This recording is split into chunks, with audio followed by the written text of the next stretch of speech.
Today's recording is also going to be posted on our website and sent out to all registrants for those that weren't able to join us.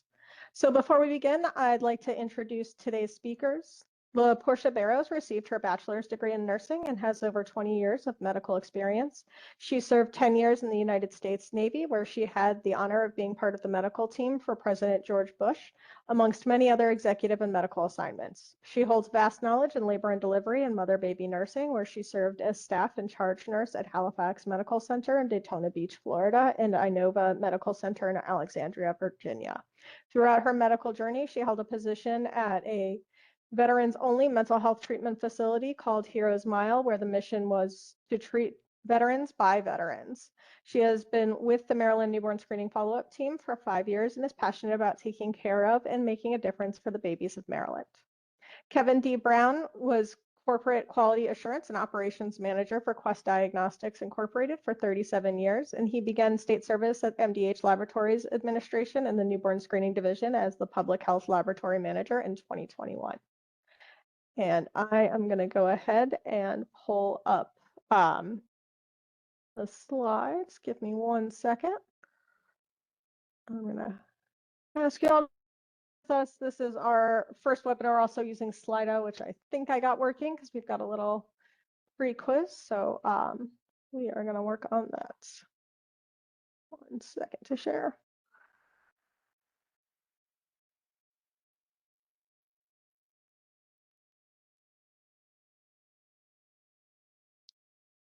All right, Portia, I will turn it over to you.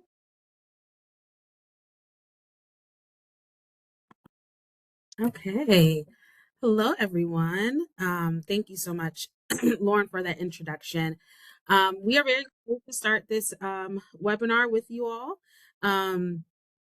We understand that it is definitely needed. So we are going to run through this webinar, give you some information about Unsatisfactory, how it affects your practice, how you guys can identify unsatisfactory specimens even before you send them out, so that you can have a better unsatisfactory rate. So, like Lauren said, we are going to start off with a pre-quiz, everyone. So, Lauren, if you want to go ahead and start, and I will go through the pre-quiz. So, and let me do the learning objectives. So, of course, like stated, common causes of unsatisfactory specimens. We are going to review proper blood spot collection and handling techniques, as well as avoiding collection errors, transport best practices. So we will discuss that, and strategies to reduce your facility's unsatisfactory rates. So officially wrote it down for everything that I said.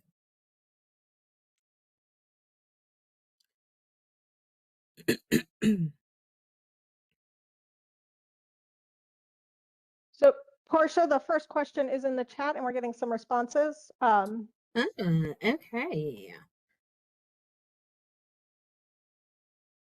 Let's see. You said it's in the chat. Yeah.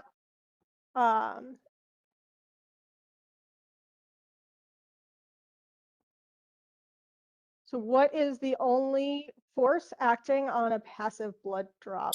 I see 4 votes. I'm hoping folks can see this. And if you're having technical difficulties, please let us know. Yeah, I had difficulty. I had to pull up the app, everyone. There's a link at the bottom. It says chat, participants, and then apps. If you click that app, then you should be able to see the question there.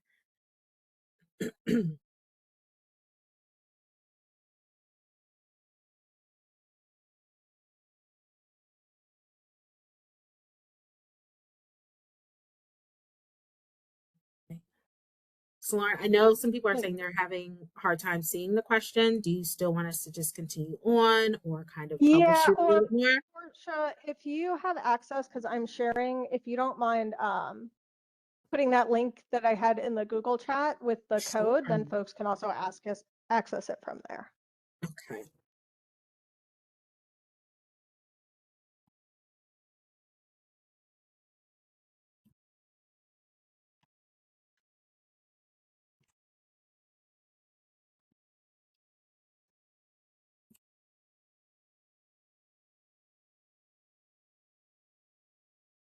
All right.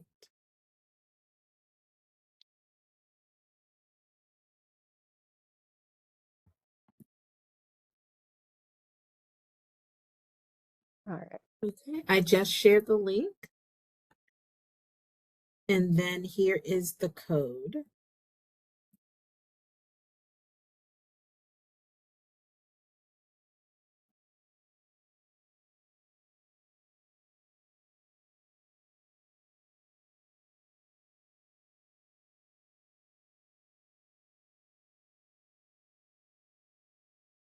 All right. Well, hopefully folks are able to pull that up. I'm going to go ahead and go on to the second question.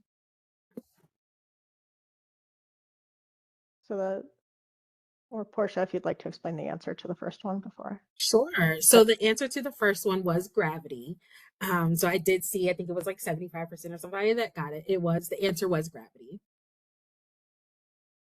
So the next question is, a satisfactory dry blood spot is usually shaped as what?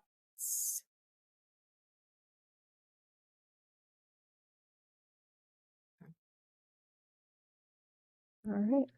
Okay. And it looks like we're getting some. The answer was round to slightly oval with uniform saturation. All right. All right. Next question is, how many punches must be obtained from a newborn blood spot card? And this is newborn. So this is that first 24-hour sample.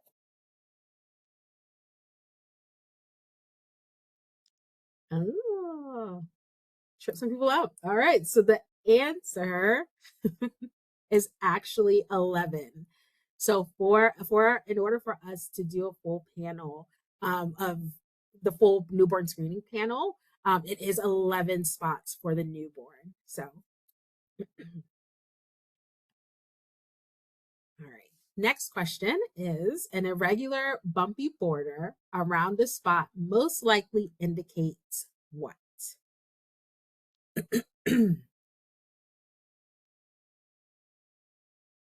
Right. Good. All right. So the answer is A, multiple blood applications layered on top of each other. So that is the answer, which we'll go through this, but it is Unsatisfactory 3 code. But we'll talk about that more later on in the presentation. Okay, so what is the most common cause of scratches or abrasions on a dried blood spot? Mhm.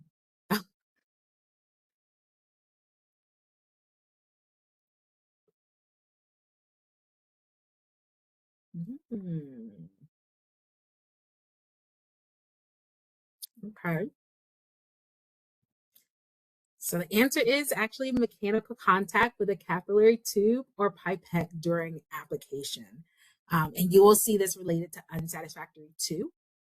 Now, I do see some people talk about the folding or creasing of the filter paper. That is another Unsatisfactory code. And again, we'll talk about that later on in the presentation. All right, so a pinkish halo around the blood spot may mean what?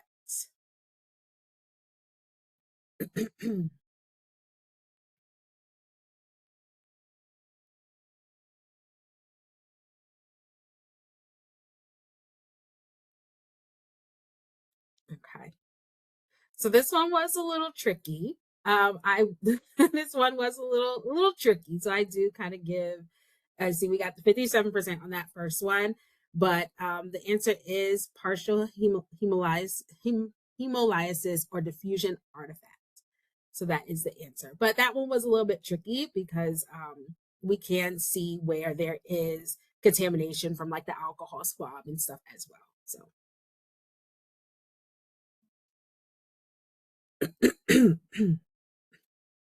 All right, next question. The filter paper on the card should always be checked for what?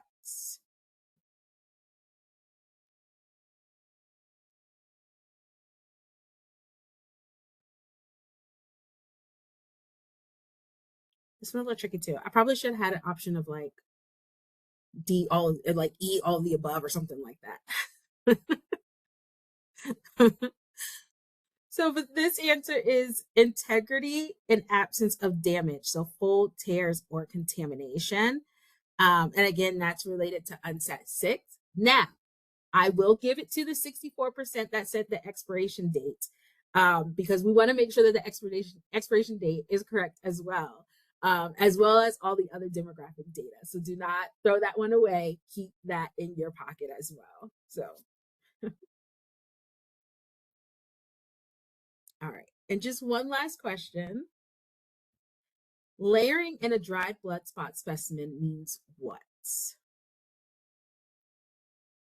We end it with a less complicated one.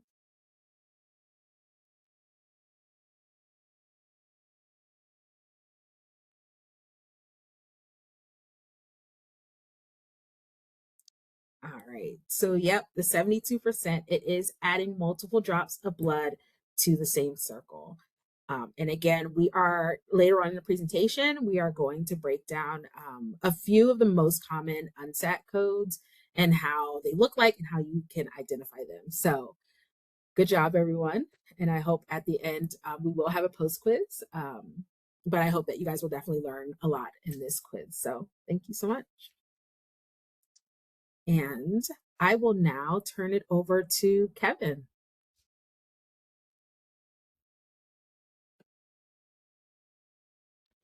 So, good afternoon, ladies and gentlemen. I'm the manager of the Newborn Screening Laboratory, and my goal is to just offer some laboratory implications of this unsatisfactory specimen issue. Why did we choose to mess with such a good thing? Why is it that we decided almost deliberately to increase our scrutiny of unsatisfactory specimens and so on? And hopefully by the time I'm able to present the facts and the realities, that we'll all agree that this is the right thing to do and the best way for us to solve any issues associated with the changes in the laboratory's review is to collect better specimens. First and foremost, as a result of routine surveillance of quality control parameters and quality assurance parameters within the laboratory, we try to keep our fingers on the pulse of what's happening with respect to the overall quality of the testing. There are any number of measures that give us inferences relative to our overall testing quality, and some of them being direct measurements of how good is the testing. Proficiency testing, for example, where we're sent blind specimens and asked to send back the results, and then to compare the true results to our results, and we've always done outstanding with respect to overall result accuracy and integrity. However, some of our internal measures, things like our discrepancies between newborn test results and those obtained on second screens, positivity rates sometimes, that is our prevalence or incidence of abnormal results for a particular analyte might be higher than we expected based on the population that we're testing and the national data that is collected across the country that gives us some sense of what they ought to be. It is not uncommon or has not been uncommon for us to obtain just simply false positive results. Results that look positive to us, but upon further clinical examination, re-examination, and other kinds of clinical data being added to the mix, it turned out that the result was purely false positive. We also wanted to make sure that we don't miss enzyme deficiencies. There are two fundamental kinds of tests that we do, qualitative analyses and quantitative analyses. And many of the qualitative analyses involve the activities of enzymes that are present in the blood specimens and must persist long enough for them to be tested in the laboratory in order for us to get a valid result. So looking at some of the data associated with those measures, we came to understand that something was less than optimal. And we decided to focus on improving the quality of our specimens, having already understood that the testing itself was likely not the cause. If we could go to the next slide.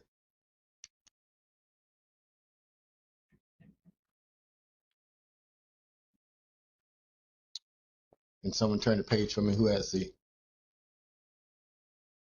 Did it not turn to inaccurate, or is it the next one? Okay.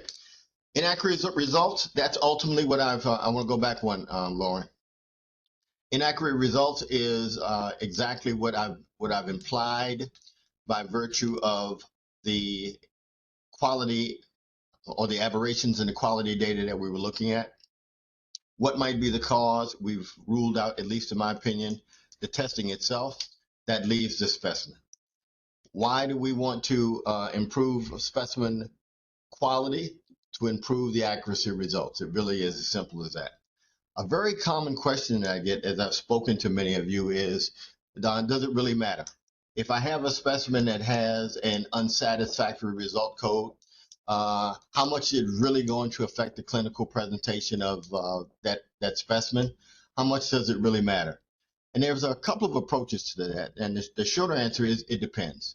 It depends on what the nature of the unsatisfactory condition is. It depends on how old the specimen is. It depends on what kind of testing that is at issue, and so on. All of these potential variables are the kinds of things that just don't give a real good answer to how much does an unsatisfactory specimen affect the true results.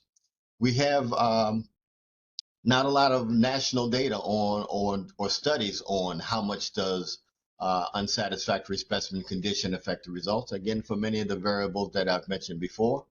And there are so many confounding variables to control that it becomes very difficult to make much sense of it. What is clear is that it does affect results. And the opportunity to miss enzyme deficiencies, to overestimate other kinds of test results, to miscategorize patients is too high a cost to risk for improper specimens that in many cases can be collected successfully in the future. I want to talk next about the collection device theory and how this thing is supposed to work. I have an illustration, if we could get to that slide, titled Collection Device Theory.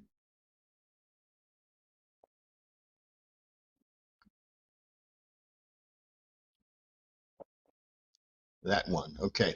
It's not a great slide, but I think it will convey for us what I'm trying to share.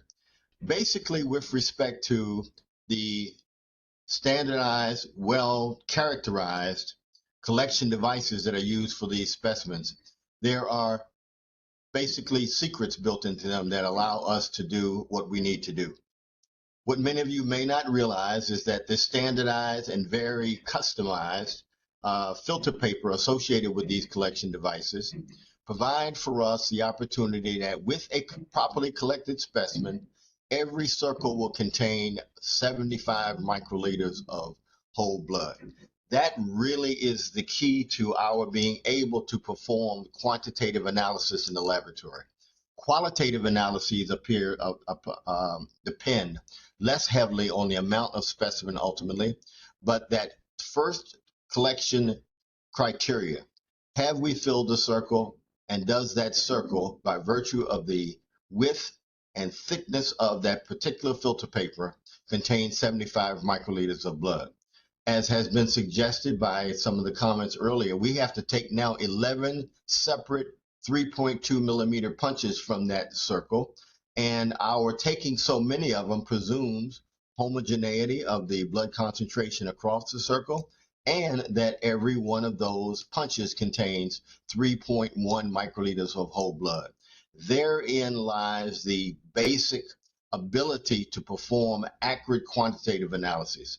Without this customized, standardized blood volume as the sample volume, we could not produce quantitative results that are consistent and accurate. So any deviation from that amount in that initial collection, these deviations might be inferred by or introduced by, as we talked about layering, the answer to the last quiz question. What is layering? If we were to start with that first 75 microliters of blood and add another layer and another layer, well, guess what happens to the total concentration of analyte within that blood spot? It might triple, it might quadruple. Why would we expect that not to happen consistently and all the time? Is by virtue of the same argument that I made earlier, that what is the real effect? It depends on so many different factors. If those multiple layers are applied in a homogeneous approach across those blood spots, then we might expect that we have quadrupling or doubling of the samples. If it's only on one side of the circle and not on the other side, maybe that's not the case. Bottom line is, this is the means by which we perform quantitative analysis. The amount of blood in the specimen, and that it not be layered, contributes ultimately to our being able to collect 75 microliters of blood in each separate circle, therein allowing us the opportunity to punch with 3.2 millimeter punches and to obtain 3.1 microliters of whole blood in every sample. We, on the next slide, are not immune to the problems caused by unsatisfactory specimens. It has become clear in my discussions with many of you that this increase in unsatisfactory specimens has created a number of different problems.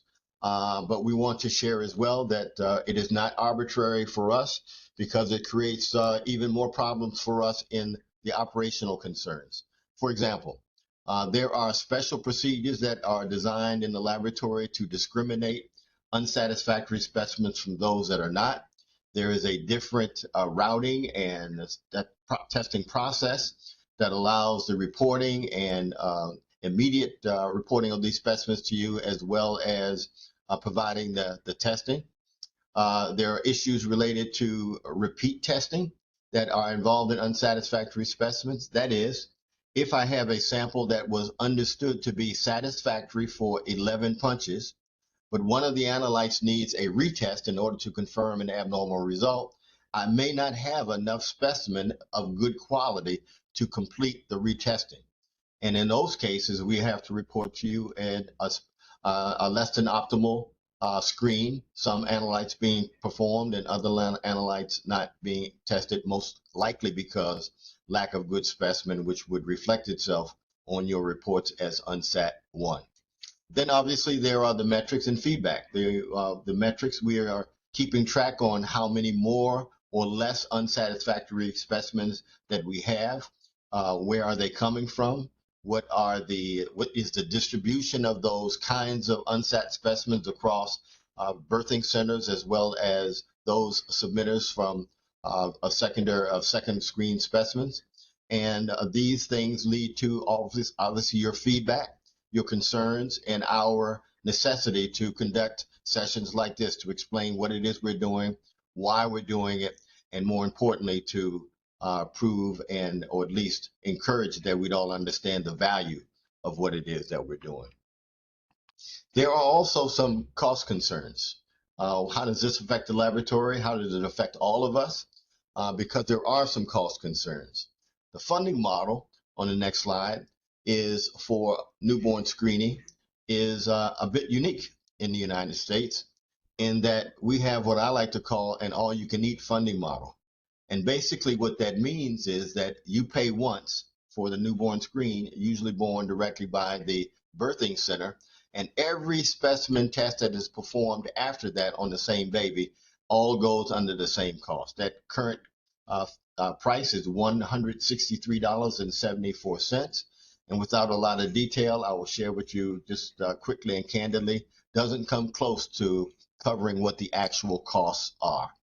But the point I wanted to make with respect to cost concerns and how unsatisfactory specimens directly are directly involved in it is something that I wanted to make sure was understood by all of us, is that we test every unsatisfactory specimen.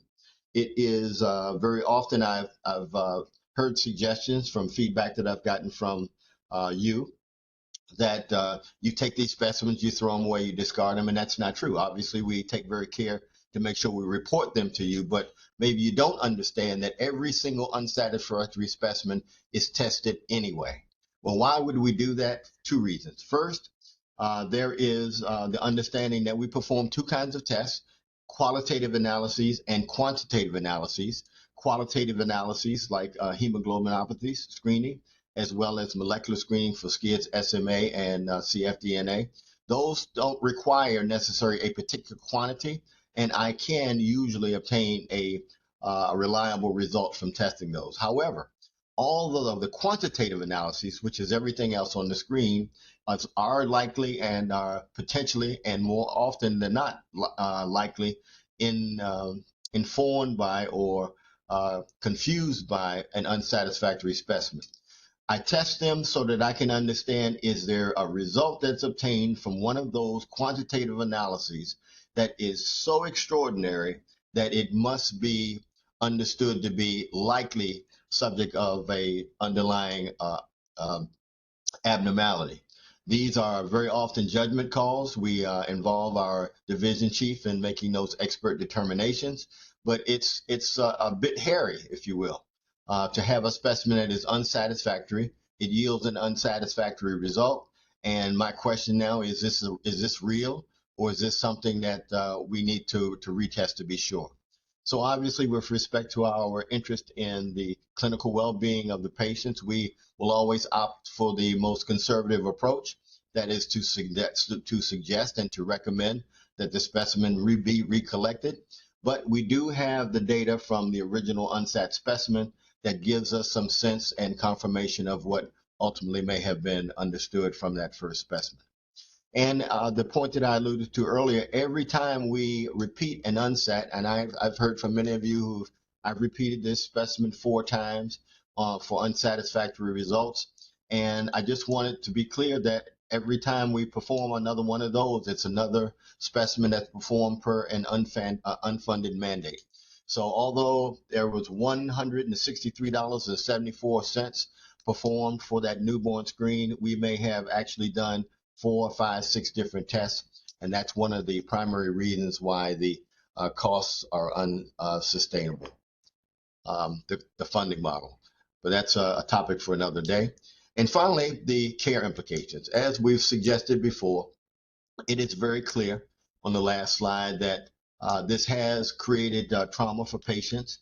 I have heard lots and lots of stories about how difficult it is to recollect these specimens over and over again, how frustrating it is for us as well as for you, ultimately getting all of these results charted, and all of the implications and frowns and parental responses and our interactions involved. These are very clear to me, and certainly we are certainly very sensitive to those needs in the field.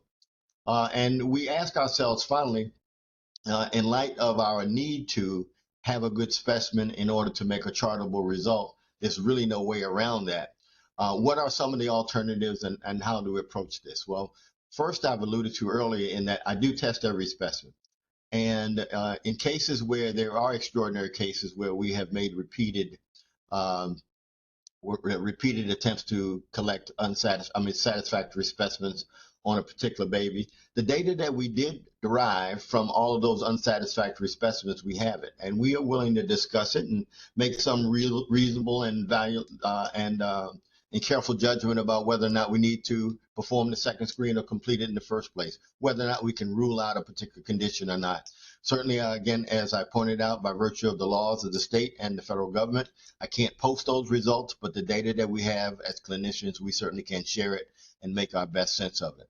And then we ask ourselves finally, as we know that the vast majority of the unsatisfactory specimens that we receive in our laboratory arrive not from birthing centers, but primarily from those submitters of second screens.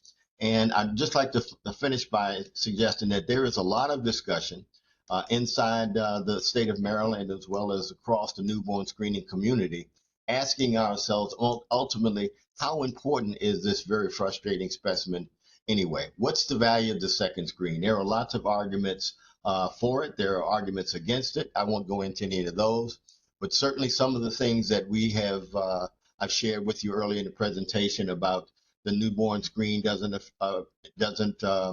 confirm the second screen. Do I learn anything new from the second screen that I didn't know from the first screen?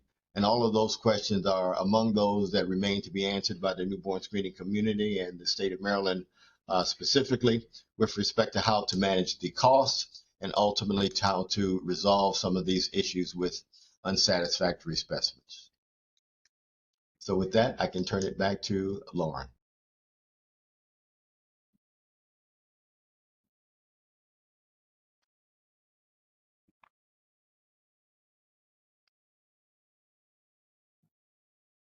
Thank you, Kevin. I will take it back over. And thank you so much for your information. I think that was a great segue into my portion, which now just goes into how do we identify those unsatisfactory samples and what we can do to make the process better. So thanks, Kevin. So now, to understand collection errors, we must first understand how the blood spot forms. So we're going back basic, y'all. So there are 3 types of blood spot patterns, but for newborn screening, we are focused on passive blood stains. So the passive blood stains are formed solely by the force of gravity and with no additional force or impact. The resulting shapes are typically circular or exhibit a drip pattern. And you can go to the next slide, Lauren.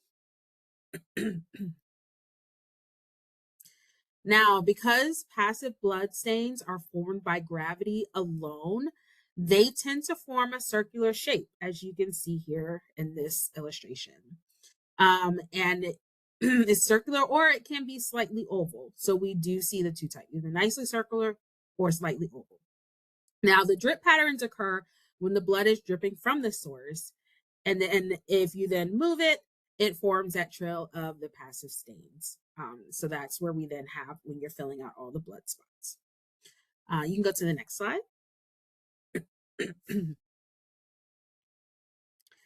So, simply put, a satisfactory specimen is round or slightly oval and exhibits uniform saturation across the entire circle. And this is an actual example of a blood spot that was taken and submitted to our lab. So it wasn't an AI generated picture, anything like that. This was an actual sample. All right, next slide. You can go to the next slide, Lauren. So we are going to go through some of the most unsatisfactory codes. So I will break down the most common that we see, then go through the other ones. And I want to make sure my slide gets there before I start talking so you guys have that reference.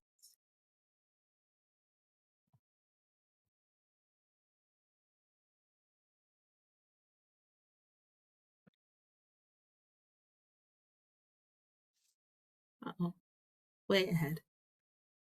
Go back, Lauren. Sorry. It's okay. I was waiting for you to... This one on specimen quality, or you want me to?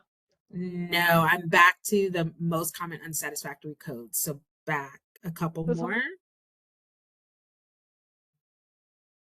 Back one more. No, forward one. I think there's a lag. Yeah, I think there's a lag between when I'm clicking. Okay. Unsat 1, 2, 3, and 10. It should be the very next slide after the satisfactory blood spot specimens. There we go. Perfect. Okay, there's a lag. Okay, sorry.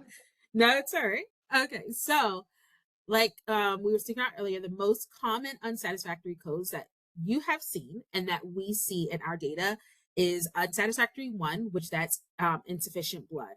Now, I'm going to go through this, and then I will have some visuals that you will able to see in some future slides. So unsatisfactory 1, sufficient blood. So there's not enough blood to perform all the tests. So like Kevin mentioned, you want to make sure that that blood is on the slip, that it is soaked through the back. So when you're looking at the front, it may look good, but then when you flip it over, it doesn't look good. That's unsat 1. Or if you're looking at the front and you can look and you can definitely tell that we are not going to be able to get 11 of those little dots, that is unsat 1. Okay. The next one is unsatisfactory 2, which is specimen is scratched. You will also see it say scratched or abraded. And that is mainly that we see if you're using like a collection device. So it could be a capillary tube. It could be like a pipette. I know some facilities use pipettes or something like that, and it accidentally scratches the paper. We also see it where sometimes when you are collecting it, that patient's heel can scratch that paper. I know from personal experience collecting it, and when you're biting that baby's foot, you can accidentally scratch that paper. So be careful with that. So we do see unsatisfactory 3, which is probably the most common behind unsat 1. is that there's multiple spots on one circle. So sometimes people think, oh, fill it out by any means necessary. No, because that's where we then have the multiple drops on the one circle. And like Kevin spoke about earlier, we want to be mindful of the amount of blood that is in one single spot. And then we also have the UNSAT 10, which was a recent change that took place earlier this year. So if your sample was received at the lab greater than 10 days from the collection date, it is automatically unsatisfactory. And that's just because we don't know where it's been sitting at for 10 days. So when we are looking at specifically like our enzymes, so like biotinidase or MPS 1 and 2, those kind of categories, we don't know where it's been sitting at. So we can't give adequate results if we don't know where it's been sitting at for 10 days. So that is one of the new additional changes that we made earlier this year. Next slide, Lauren.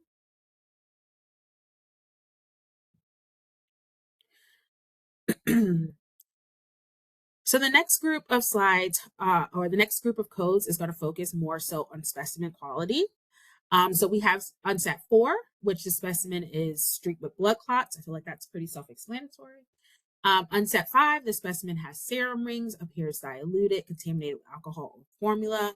So again, that could be that you just simply didn't clean off that foot after wiping it off with the alcohol well enough, and then you can get some serum rings.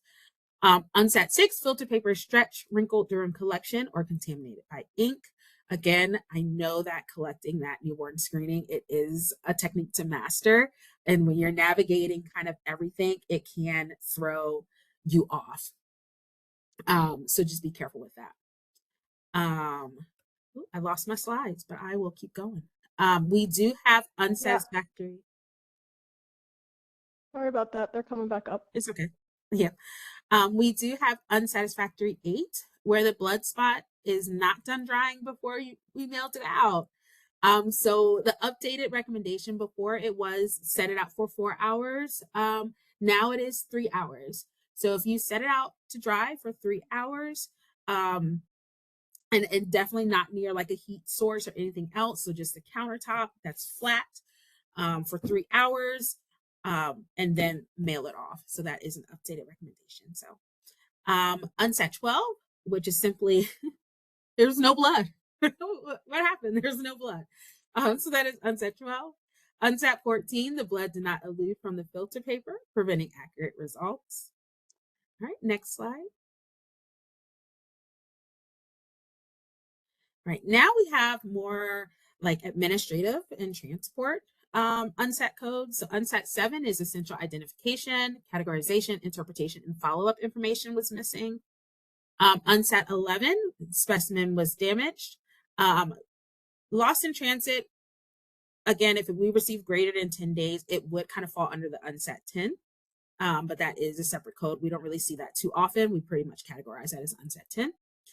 UNSAT 13, the specimen was received with no patient information.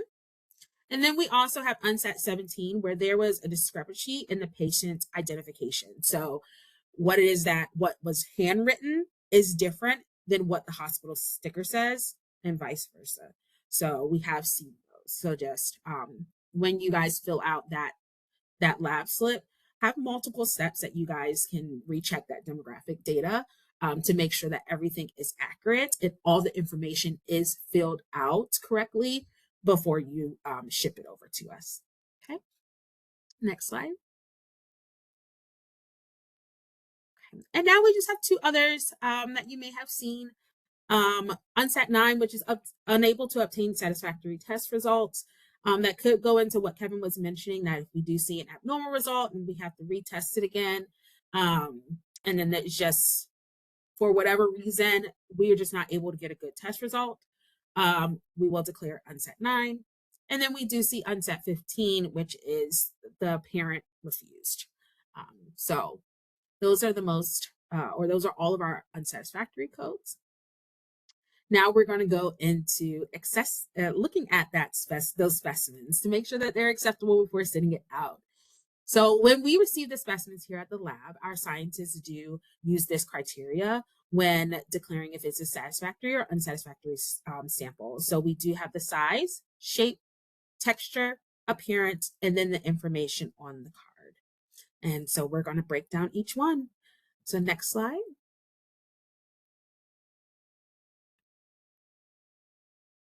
So the first is size. So this goes into unsatisfactory one. So is there sufficient blood to run all tests?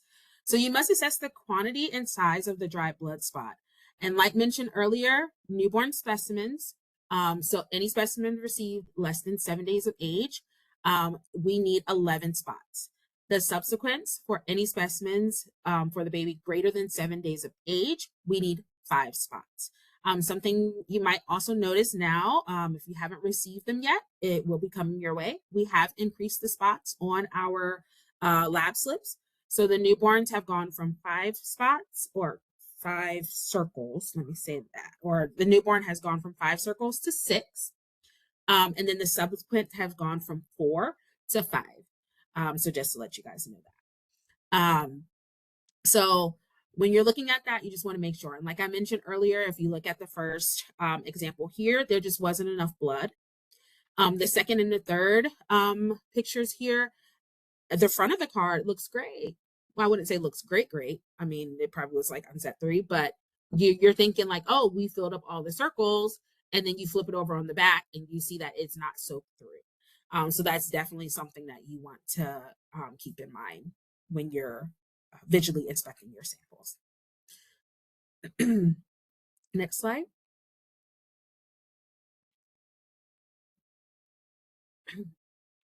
Okay. For the shape, so we are primarily looking for signs of multiple applications, which dives into the unsatisfactory 3. So does the spot look irregular? Does it form a circle within a circle? So when we look, we say like, okay, is there irregular borders? Does it look more uniform or more uniform as a circle, more uniform as an oval? We visually inspect the signs of multiple applications, in which I will show you some pictures that helps us identify if it has or has not multiple applications. And then an irregular border, of course, like mentioned, it's layered, or you guys put multiple spots in one circle. Okay, so let's go through a couple pictures. Go to the next slide.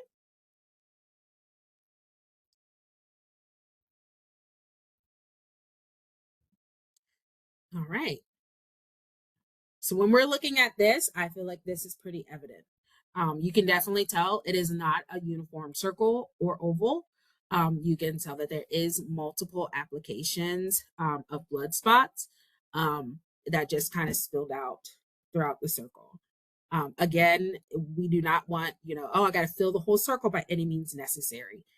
We definitely want to make sure that you have that nice large drop of blood that is put on that paper. Next slide.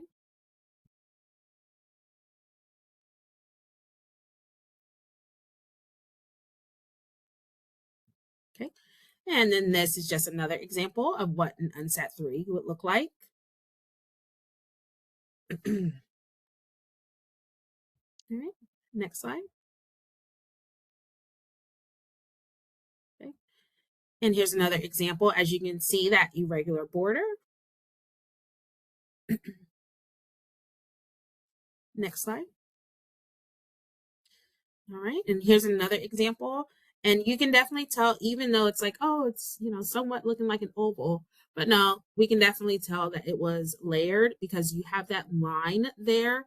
Of course, the higher spot is darker, and then there's that curve that definitely tells that, oh, there was a spot, and then the spot was placed on top of that. So that is a way that we could tell. Next slide. All right, so now we look at texture. So we want to check if the spot appears wrinkled, scratched, or braided, which goes into the unset 2 as well as the unset 6. So when you look at this, it has that fuzzy-like texture and appearance, and that usually indicates that the blood was applied either by a capillary tube or it was scratched by something, because then the paper, like the fibers from the paper, is coming through on that blood. So that gives us the idea that, okay, something scratched it, so we will declare that as unset 2. So you do want to inspect it and make sure that it wasn't scratched or wrinkled. And I do have a picture of unset 6. Lauren, if you want to go to the next slide, I can give an example of unset 6. Okay. And now here is the stretched or wrinkled. As you can tell at the bottom part of this, the blood spot, that definitely looks like the paper was wrinkled at some point. So that will be unset 6. A little tip that I received actually from our laboratory chief is that once you dry it, sometimes people put multiple samples in the envelope, and you have to be very careful with that. So you just want to make sure that when you're packaging it, that you are careful to make sure that the papers don't kind of rub against each other. So maybe you could kind of think about when you're laying in the bed and it's like you have the head and the foot, and then the other person has the foot and then the head. You kind of want to package your samples like that. So I hope that was kind of clear when you're packaging multiple specimens together.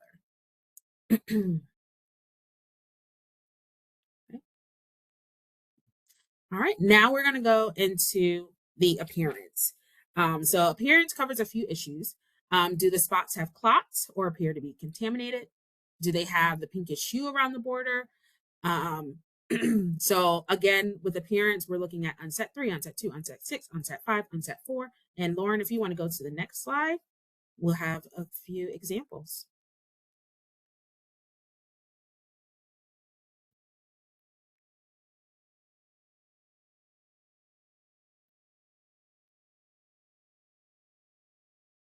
Right.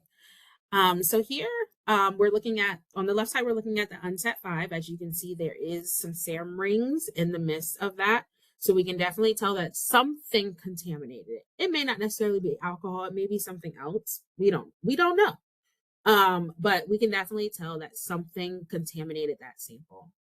The unset 4, that's pretty clear. You can see a clot on there. So I think that's really self-evident with that.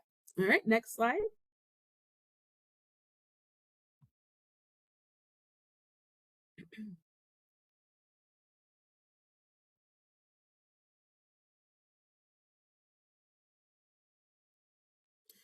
Okay, so like mentioned earlier, we want to look at the information on the card and make sure that all the information, not just what I'm going to focus on, but you want to make sure that all the information is accurate on this card, especially the primary care provider. Yes, there is a spot that you can put the provider that's taking care of them right now, but especially for the birthing facilities, there is a spot that says primary care provider. Please make sure that information is accurate so that we can do follow-up. But you want to make sure that the filter paper is not expired. And you can see that when you're looking at the lab slip on the upper right-hand side, as you can see here. We want to make sure that it is not expired. Next slide.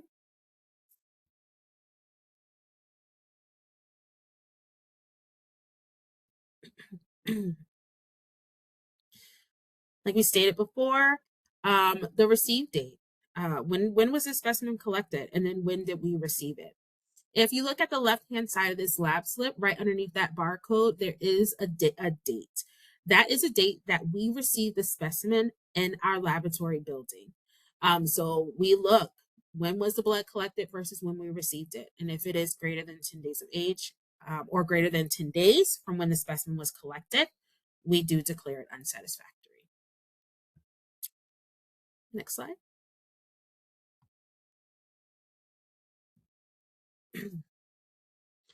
Another recent change that we just made is that if the baby is greater than 6 months of age at the time of collection, we do declare that as unsatisfactory. Our testing methods and our machines are not equipped for samples of babies greater than 6 months of age. So like Kevin mentioned earlier, if you're running into a situation that you have a baby that's 6 months, you haven't had an accurate specimen, or you're not quite sure what to do, please let us know. Give us a call so that we can direct the best care for this little one, okay?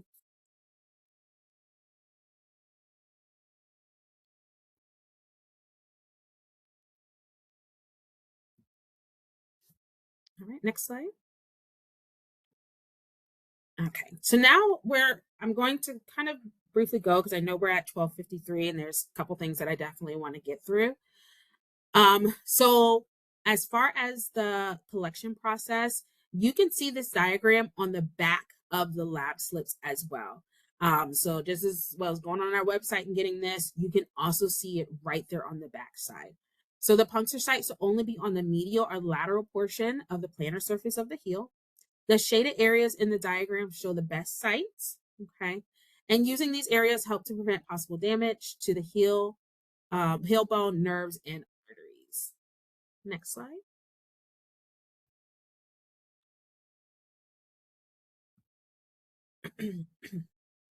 Okay, so you want to place a heel warmer. I think it does say soft cloth that moistened with water, but I do think majority of the facilities now have heel warmers.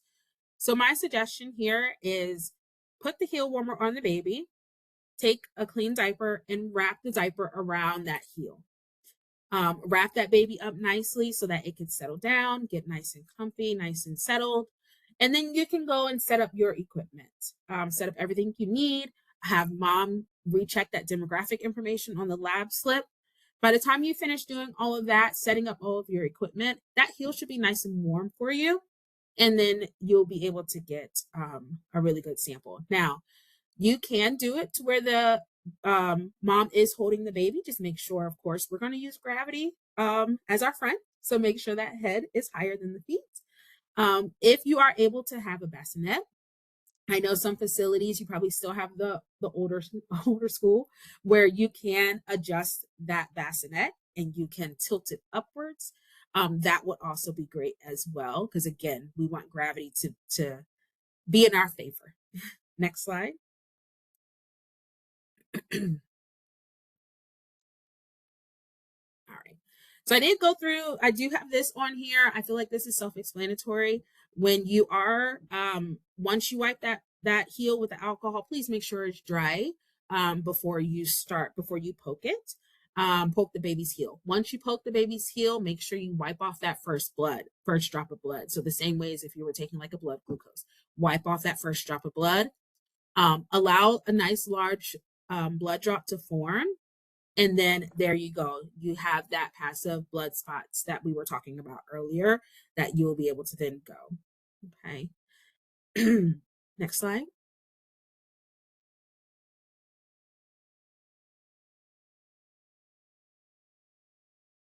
Okay.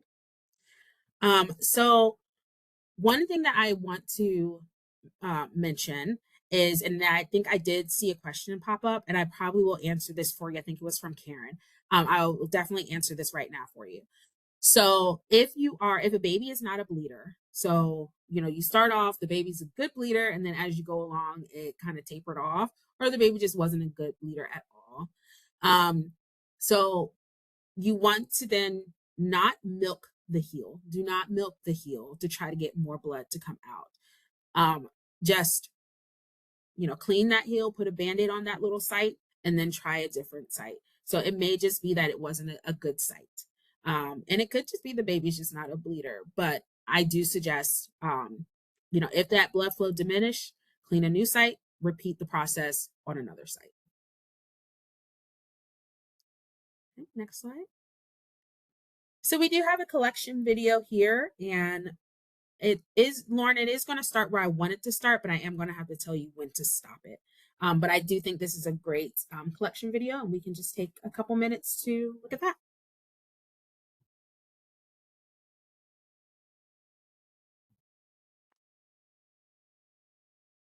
Maybe.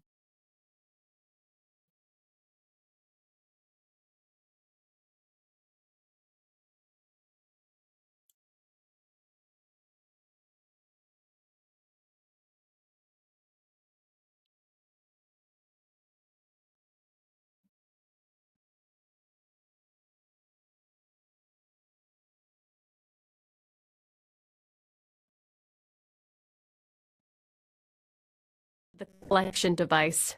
Let a second large drop of blood form. To enhance this process, gently apply and release pressure around the heel. but don't squeeze or milk the puncture site. These actions can cause hemolysis or contaminate the specimen with tissue fluids. Now, gently to the large drop of blood.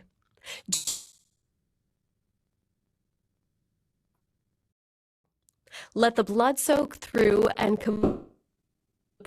only one side of the filter paper section of the collection device while checking to see that blood is thoroughly saturating to the other side. Before filling the next pre-printed circle, check that both sides of the circle on the filter paper section of the collection device are sufficiently saturated. Gentle leg massaging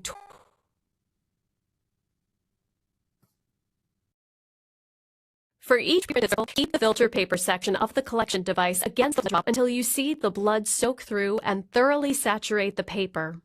Do not allow the filter paper to touch the heel skin or puncture site. Be patient. This process takes more time in some newborns than in others. Always make sure the blood drop is large enough to completely fill a circle in one step. Do not apply successive blood drops to the same circle, even if the circle is not completely filled, because this can cause caking, layering, and non-uniform concentrations of blood. Continue collection device in the same way. If the newborn has reduced and you are unable to fill the circles, repeat the procedure using a different puncture site and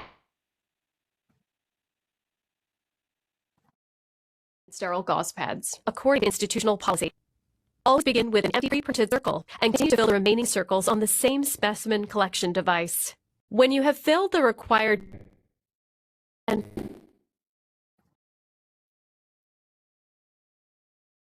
newborn's puncture site, first elevate the foot above the body. You can pause Then it now. press a clean or sterile gauze pad against the site until the bleeding stops. Do not apply any bandage with adhesive to the puncture site. And you can go to the next slide. So that video I thought was a great example of a collection video. We will definitely share this. This video is already on our website under provider training. I think it is provider training. But we will definitely share this out so that it can be reviewed. We did have a post quiz, but I know that it is 101. So again, we will share out the post quiz that you can utilize. We do have this slide here that we have updated all of our educational materials. So please, please, please request it. It is free of charge. So you do not have to pay for these educational materials. So we have the request form here that you can utilize to receive those educational materials for your families as well as for your staff. We are currently doing site visits for every single birthing facility right now. So if we haven't already seen you at a site visit, we'll be seeing you soon. If you have not, responded back to us, because we have been reaching out to facilities, make sure you respond back to us so that we can get your site visit scheduled. If you are a provider office, you do have the option of clicking here to request a site visit. Please know, especially for December, it is tight with the holidays. So we are looking at January and on for site visits. And then just keep in mind that we're also doing birthing site visits in between there. But we are definitely able to sit down with your staff, and we like to call it more collaborative review. Just kind of talk about the process and everything else. As well as on our website, we do have newsletters. We have upcoming and past webinars on there, as well as other resources. So please take a look at our website. You can get a part of our mailing list. So when we do come out with quarterly newsletters that have like collection tips and just other newborn screening information, that is a great platform as well. So definitely take a look at our website. And that is it. I do see some questions in the chat, and I wish that we had a little bit more time to do some Q&A, but I will definitely try to respond to some of these questions in some sort of format. And that is it. Thank you so much. I hope this was helpful. And like I said, we are here to answer any questions that you may have. And at the end of the slide, it did have Kevin and I's contact information. So you'll receive that as well. So thank you so much.